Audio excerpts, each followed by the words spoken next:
Apa?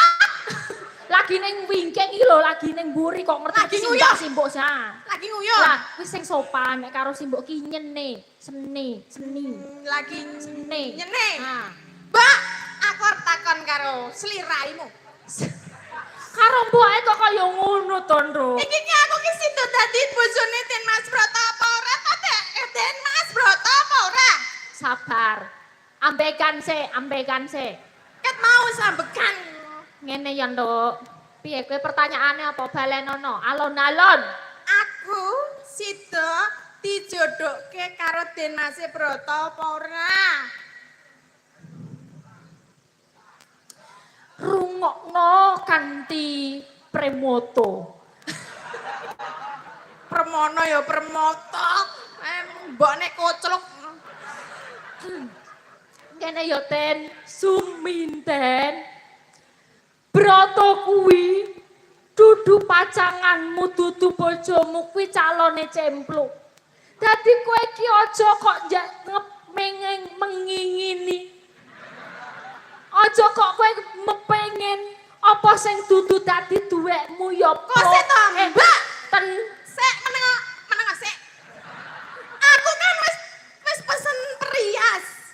Aku ki sesuk calone ditandani nganggo pae sageng sing klambine semene ra nganggo klambi kae lho. Maksudnya klambine meng kembenan. Terus kok Den Mas Broto sing ora nganggo klambi kae lho, Mbak. kok ora nggo klambi piye?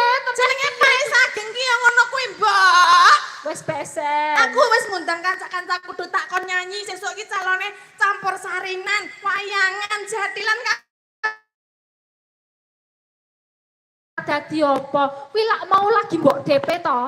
Ora apa-apa nek ora sida. Mbangane kowe sesuk isin nek sing lanang ora tresno karo kowe. Sing jenenge kuwi iki wis duwe pacangane dhewe-dhewe. Dewa karo Dewi. Nek raseksi karo raseksa.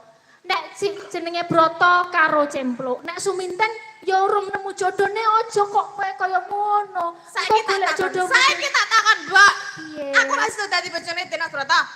Sing rugi sapa nek ngono kuwi? Aku wis bayar kabeh lho, Mbak. Ra apa-apa sih mbok sing rugi lak ya duwite si mbok to.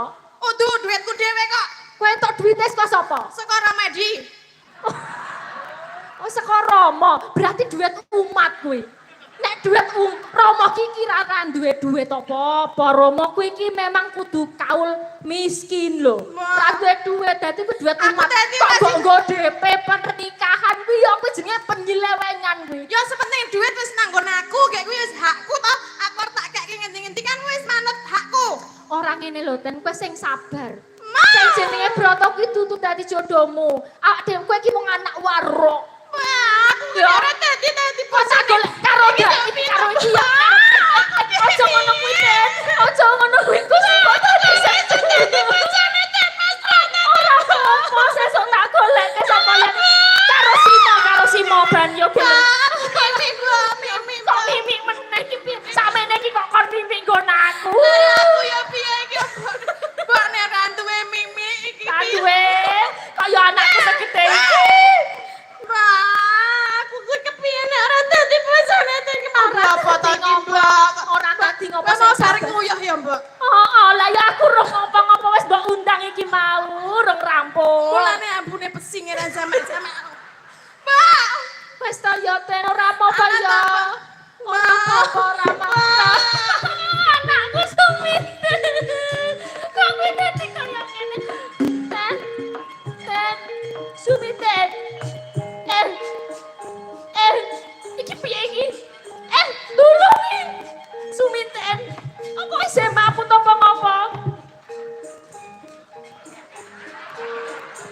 Ora mempan. Sumiten. Ten. Den Mas Broto. Kaya iki sih. Dadi bojone Den Mas